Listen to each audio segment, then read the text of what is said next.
Good morning. All right. Well, I'm riding a little solo today, and so a couple of we're gonna go through the little tour of what's going on today from a football standpoint. Um, as there's some really interesting things, so we're gonna get right to the NFL draft, and we'll pull up some film. But I thought was real interesting. First off, good morning on Monday. Like my new brick wall.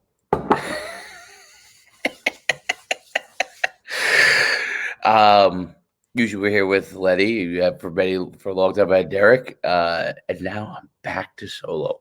So, some bunch of sports stuff going on right now, and we'll start off with the NFL.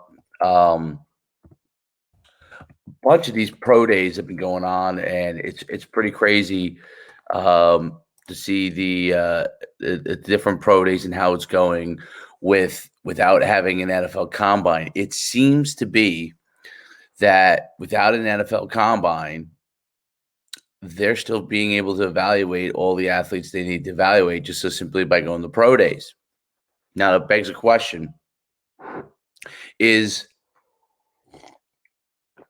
the NFL combine in the NFL's future? And if so, what role does it play? Because one of the interesting things that we'll see coming from the NFL draft is that if the players get picked, and we may not know this for a couple of years, but are highly successful without having that comparison on the same platform, then the NFL combine may not have the value it once had.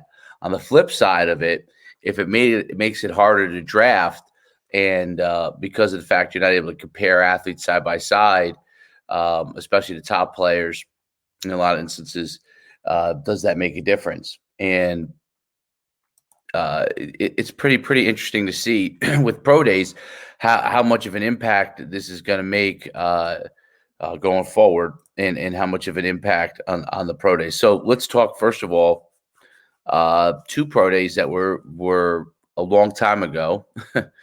and vastly different. So if we're going to Trevor Lawrence's pro day, which happened early on, Trevor Lawrence's pro day, looked really good, and all these quarterback pro days look really good. And the quarterback pro days, in my opinion, just based off of from what I've seen, I don't see how not having a combine is an issue for the quarterbacks. From a quarterback standpoint, what I'd love to see is all of them going through the script, at the same time, and being able to evaluate them and having those metrics that you have with like Catapult, measuring not just velocity of throw, but how fast they drop, all these different things, and being to incorporate that stuff into the NFL combine. The more you see regular metrics where you can get the speed of an athlete, the speed of the ball, the velocity, the accuracy, the placement ratio of a quarterback. Like those are stats that I want to see. Like, are they placed in the right place at each time? Is their pass behind the curve? And it's that kind of stuff. So I think those are important things on pro days that are really, really critical. And not yet evaluated it, because it's going to be important to know, are guys throwing in time? The other thing I always wonder is, why doesn't, so on a pro day, it's one thing at the NFL combine, they're just kind of throwing on air. That's one. I don't know how throwing on air at all has any impact as to what kind of a quarterback they're going to be. I just don't understand that part of it. So why don't they utilize different elements in the pro day to challenge the quarterbacks a little bit more? And I think that's something to me that doesn't make a whole lot of sense. Zach Wilson went, and that's supposed to be the number 2 quarterback, and had a really good pro day. Again, the same thing, making all the throws. I've seen high school guys make the majority of the throws that, so a lot of these pro guys can make without anybody rushing them or anything like that. So I think there has to be some level of component in order for get a better evaluation on a quarterback. There has to be another level component to it that's going to be able to give quarterbacks a better way to evaluate quarterbacks in the long run. Because otherwise, what you're going to have it happen is I don't know how teams can afford or aren't demanding a situation where they get a more accurate measure. Throwing on air is so unlike anything, and it just doesn't put the quarterbacks in any situation to be able to compare them. I'd like to see the quarterbacks together and have them avoid late rushes, have them move out of pocket, not on air because they're off on a time, but actually have someone force them to step up, force them to move, and then have receivers that have to get off a jam. You could let them go after they get off a jam. You could disrupt timing. You could put situations where quarterbacks have to throw within windows. There's no windows in these things. It's just a situation where the quarterback is now throwing on air and on his break. But what happens when they've got to move to the second person or third person? Like, I just don't see how we're doing that and being able to, can they sling it in there fast enough after that? It's really, really hard to evaluate it under the current stratosphere of doing it. So we'll pull up a little from Twitter. We'll pull up a little bit of stuff here that I was able to grab from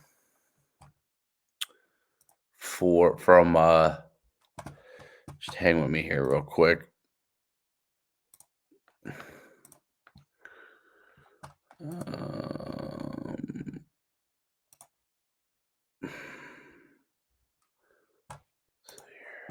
See, this is it. Okay, I think this is it. So let's watch Trevor Lawrence, and you'll see what I say. And so here's a good example. Just count off here: 1 1,000, 2 1,000, 3 1,000, 4 1,000, 5 1,000, 6 1,000. Let's watch this again and see if this is realistic. Now, some of these guys, I remember Patrick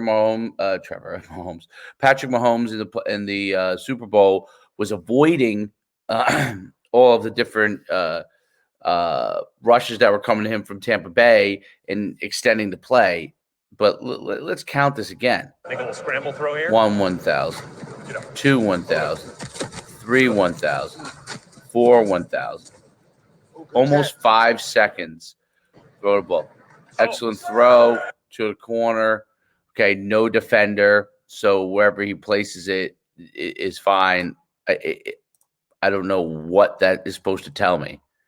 You could probably got guys, all TikTok stars that can go and throw some of those throws. Okay, the multiple movement. I think that's an important skill set. I don't know how that's showing how well they avoid a live person, but there has to be more than just them on air. Now let's watch here and see if I've got it. Okay, good. We'll watch little Zach Wilson here. Just roll out, firing a ball 60 yards down the field. Let's see if we can get a clock on this here too. So 1 1,000, 2 1,000, 3 1,000. So there's Zach Wilson. Let's see if we can get a couple other clips. Again, gets his body in good position, firing a ball down the field. This because film is deceptive in two ways. So film is deceptive in two ways here. In two ways. Let me just stop the screen briefly. Film is deceptive in two ways. So if a team in most of their games is much better than the other team or has superior athletes or superior blocking to the other team, quarterback has a huge advantage by having extra protection. If a team plays in a system that gives them a leverage or an advantage, there can be a deception. Because the fact of the matter is that all the NFL systems, though adapting, BYU systems incredibly QB friendly, and he adapted really well. I mean, he went from being an okay quarterback to an exceptional quarterback in 1 year. I think that's a huge growth there. I think that's what makes him really, really interesting. But the level of competition is lower, right? So those windows are very, very different. So let's take a look. Let's take a look at the top draft QBs.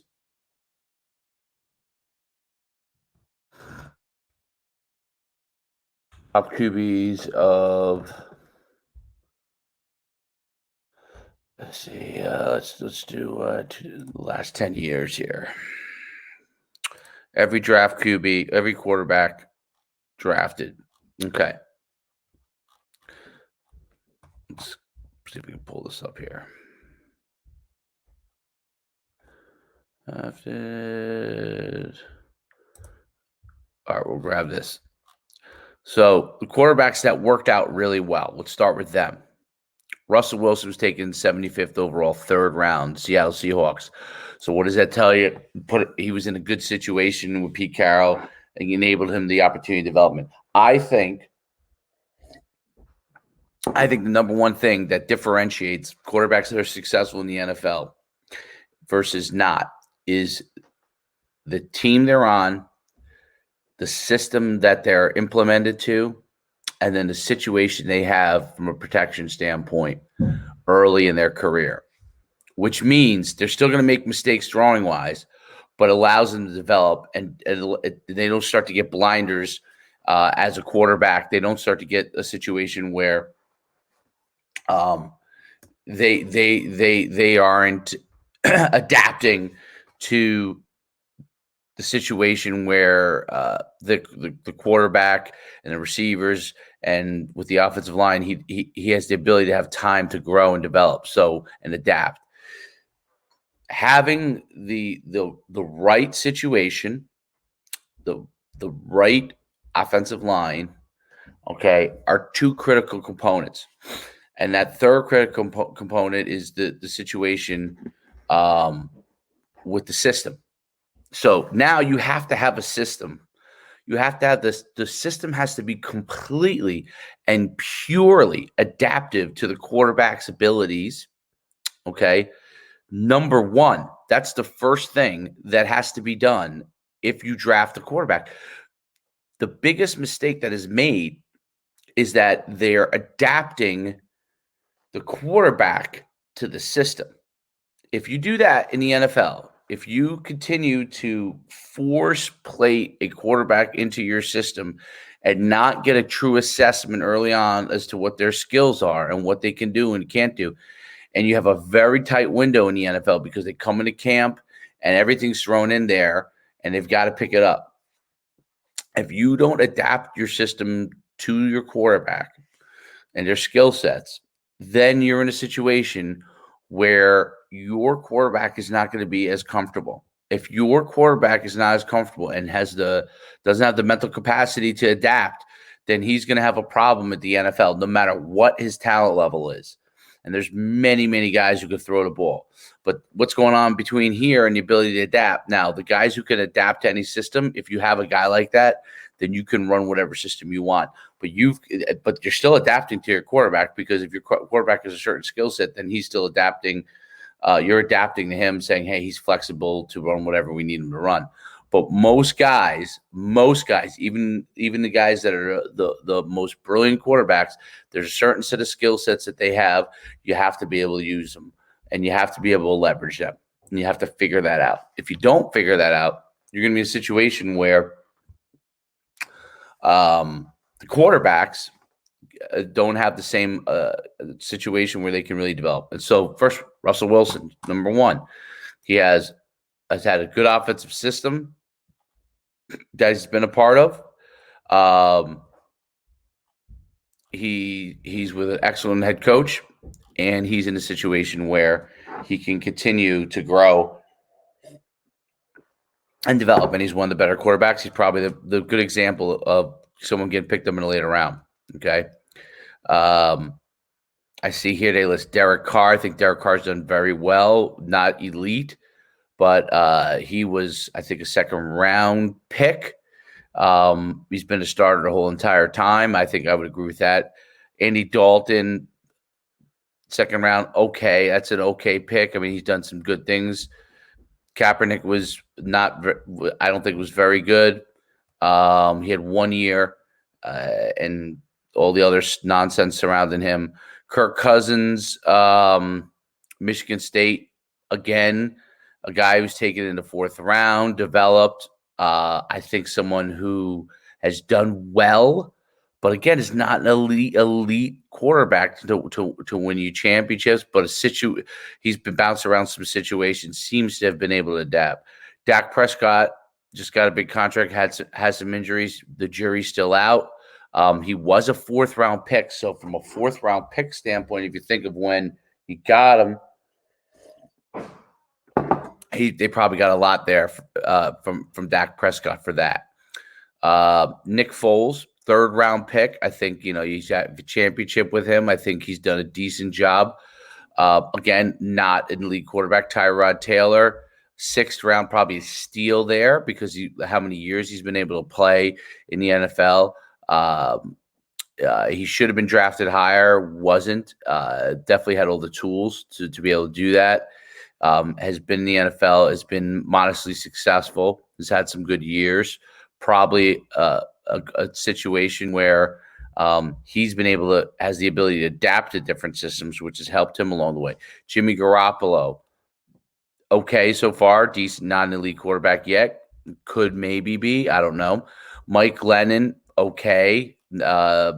So there are guys, those are mid-round guys that people would consider steals in the draft. So let's talk about the first-round guys that are early on. Okay, and this will show you. This is just an example of first-round guys and how difficult it can be to take those guys. So we'll go here real quick and I'll run it through for you guys.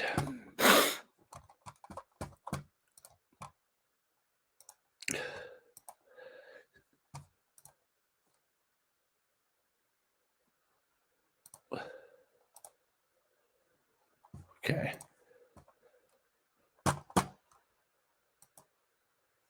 So we got Paxton Lynch, for lack of a better word, a bust. Josh Rosen obviously has not worked out. First round, Johnny Manziel has not worked out. Again, thrown right into the mix, Paxton Lynch. Didn't get a chance to develop. Bad situation. Josh Rosen, bad situation. Didn't get a chance to develop. Johnny Manziel probably brought a lot of it on himself. Not a great situation being number one pick there. Blaine Gabbert, bad situation. Had a couple of good years, but just went into a bad situation. Christian Ponder, I don't think went into a horrendous situation, but never kind of got there. Tim Tebow, they weren't going to give him a chance. It doesn't even make any sense. Actually played, I think, better than people thought. EJ Manuel was in a bad situation in Buffalo, showed signs, never got there. Josh Allen seems to be so far in a good situation and is developed and has unique skill sets with being able to run and pass. Okay. Jake Locker, don't even remember him. I think he was from Washington, maybe. I don't know. I think so. Must have been a bad situation. I don't remember. Brandon Whedon, Lamar Jackson, excellent situation. Adapted the system to him.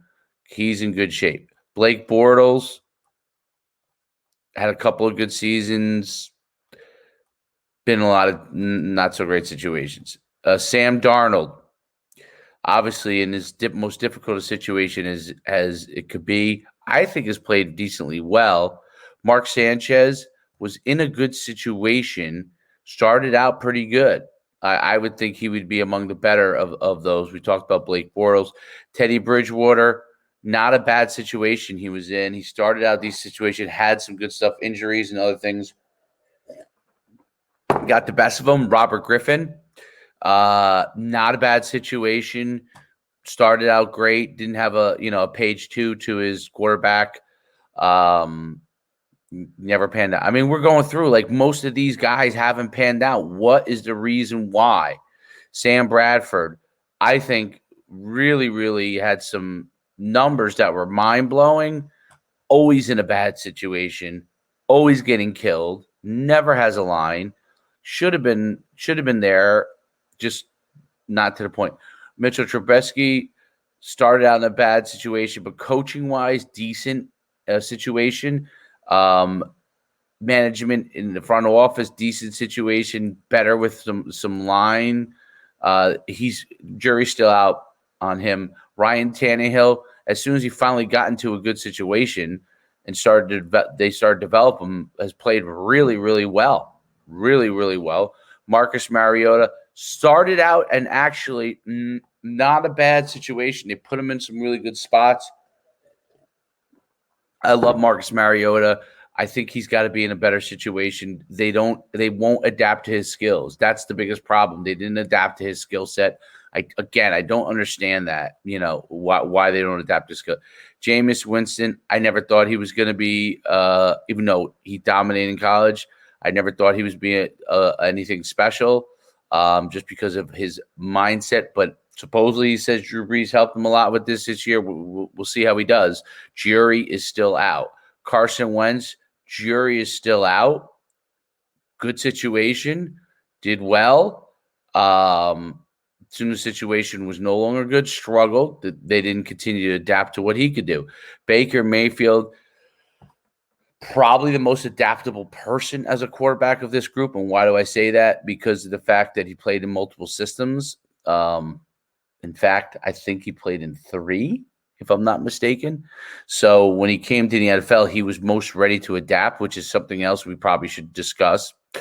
But definitely so far doing really well. Matthew Stafford, one of the few guys I've seen that's been in a horrible situation all the way up until this point in his career and has played really well. Andrew Luck was in a great situation.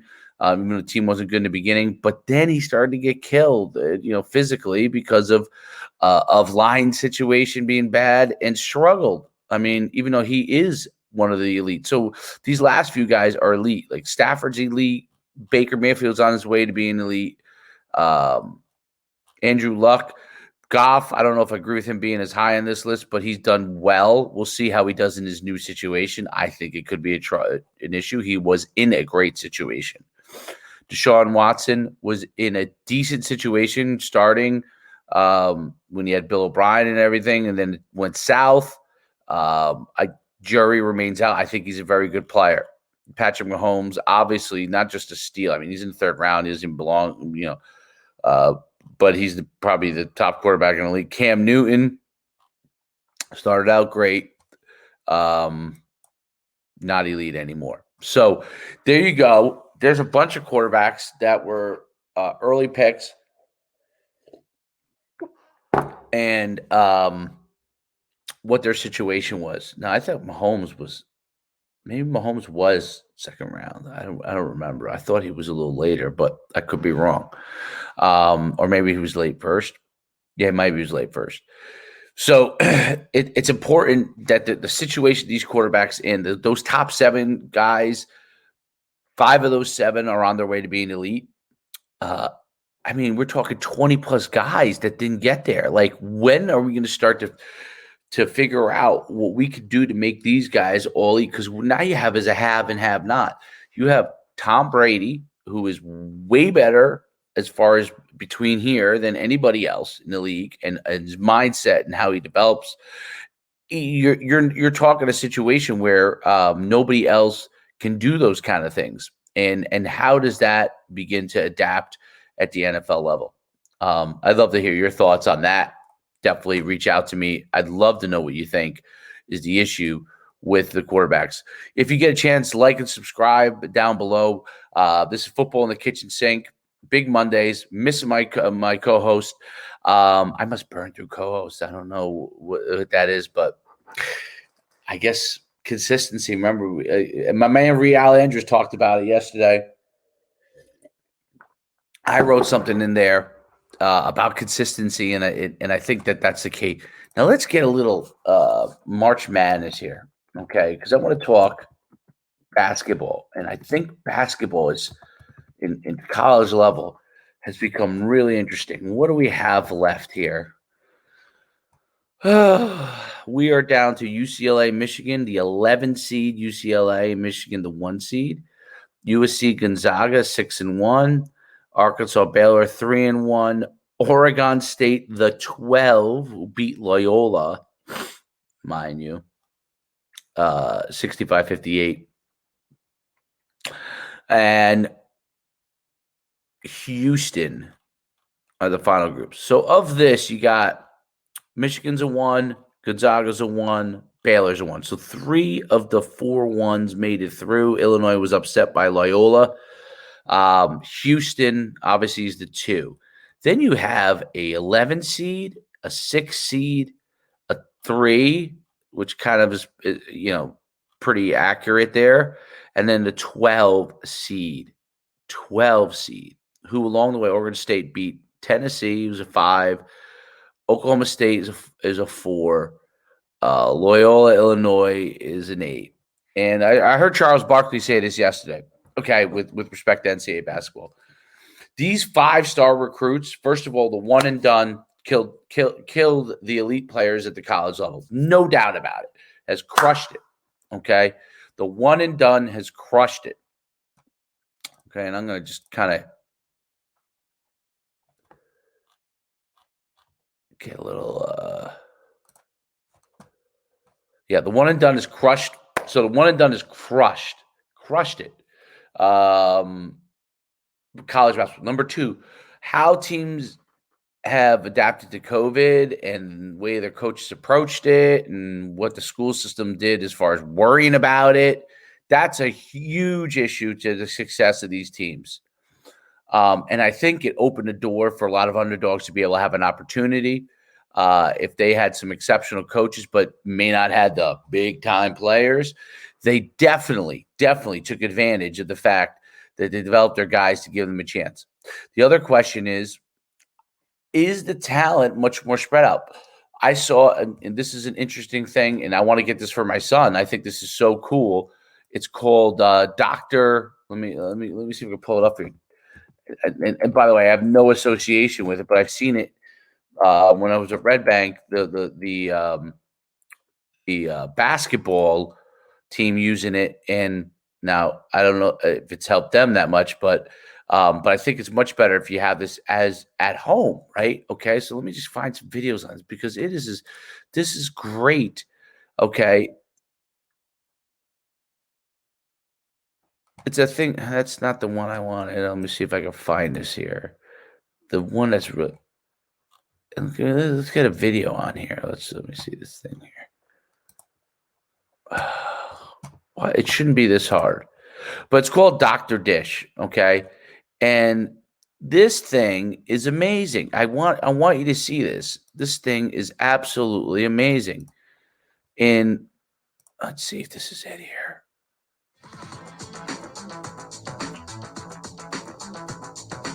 Okay, this is one version of it.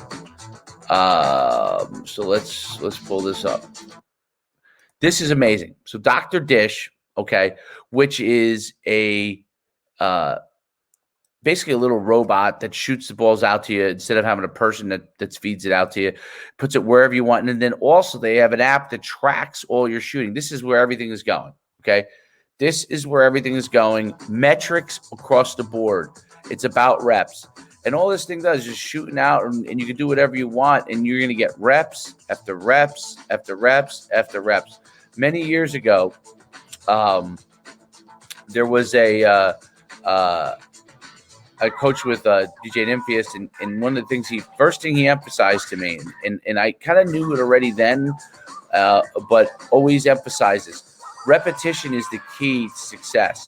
If you can, and repping it good, but not stopping every single time to explain something, but quick explanation and lots of reps.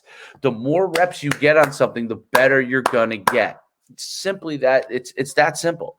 And so this Dr. Dish in what you see going on in college now is everybody shoots from the three.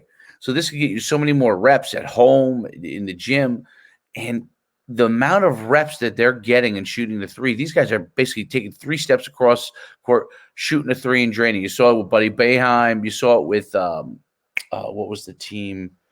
Oh, who was the top scorer? Oral Roberts. And these guys are lower rated recruits, 2-star, 3-star recruits that are as good as these 5-star guys. And simply because if you're within the talent range, and so many of the one and done guys are out of there into the NFL, that you have an opportunity to really do good in college. So that's why you see these lesser known teams being able to compete. It's made obviously the tournament interesting from a betting standpoint. I'm sure people love it from a betting standpoint because it creates all kinds of wild card scenarios where a couple people can get some lucky bets in. Actually, if you do some crazy scenarios, you do yourself about 30 different wild brackets, you might have a chance there. But that's how you're able to compete on reps. So what's it allowed is if everybody has within a range of a certain level of athletic ability, the difference between here's the difference, and this is football too. The difference between a 5-star and a 3-star, and I don't even 2-star. I don't, 2 stars guys don't even know about with potential. Okay, so they don't even want to rate those guys. They just don't know anything about them. There's a couple of whole things. So if you played in AAU or in football, you play in the 7-7 system or camp system, you're going to have a higher opportunity to become a higher rated guy if you do really well and you have all the measurables. In basketball, it's if you do really well and you have the measurables, height for your position and all those kind of things, you go and get these high ratings. Okay. What do these high ratings predict about you in the future? It only predicts one thing: upside potential. It has nothing to do with what's between the years. Star rating only predicts upside potential. It does not predict what actually is going to happen.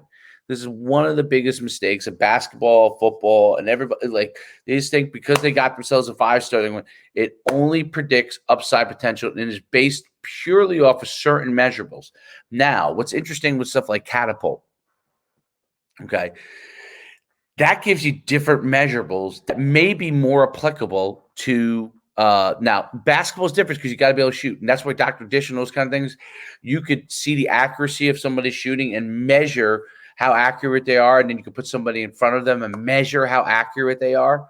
You could take all, their shots in the game. Like, you should be able to get those metrics in basketball and be able to see how they play. So let's just take the high school basketball season, not even take AAU. But if an AAU team did this, they would really have – if you tracked some top players' shots and saw how they did against certain competition, height range, athleticism, the guy they're playing against, you'll be able to more accurately measure kind of a prediction of what they're going to be. And that's what Catapult's going to allow you to do. That's what tools like Dr. Dish in practice allow you to do. And when you start put people involved in it, you start to measure speed and different kind of attributes. And these metrics are going to give you the ability to measure someone's athleticism and their speed in competition, which is a huge, huge, huge component. Speed in competition. So in basketball, you have a lot of this because guys play in the AAU circuit. Someone may play in a nat going all over the place and play in a national circuit, and some guy may only play locally, okay, or within his few state area. And one guy could be a 5-star, another guy could be 2-star, and doesn't mean that their ability is any different. Okay. It's a really important component. Same thing's going on in football because some guys playing this national. I actually think that competition in a lot of these 7-on-7 tournaments is better locally. Okay. Because some of these national tournaments are about who can get people to pay to be able to go to those tournaments. Okay. And I've just seen it, like teams that have won my tournaments that are tri-state area, beat some of these teams that win national level tournaments. Why is that? Well, I think a big component is convenience, especially with the pandemic. Like, convenience is a big thing. Being able to compete locally as much as you can. Again, it's about reps. How many reps are you going to be able to get, and how much better you can get? Those are key things. So that's what's really interesting about metrics, with March Madness and with college football, college basketball, you'll continue to see a flattening of the talent level, because the change in recruiting with virtual recruiting, the change in recruiting with who gets on campus, the change with the pandemic, you're going to see a flattening and the ability for some of the lesser teams you're seeing in football, but it just really has, and scholarships and who comes back and who doesn't come back. You're seeing an opportunity for some of the second tier, quote unquote, schools to be able to have an opportunity there. So it's really, really interesting stuff. Thank you for being on with me today. We recapped a bunch of different things, talked a little NFL draft with the quarterbacks, talked a little March Madness, and talked some analytics. Look forward to seeing you soon again on the Football in the Kitchen Sink. Till next time. Big Mondays.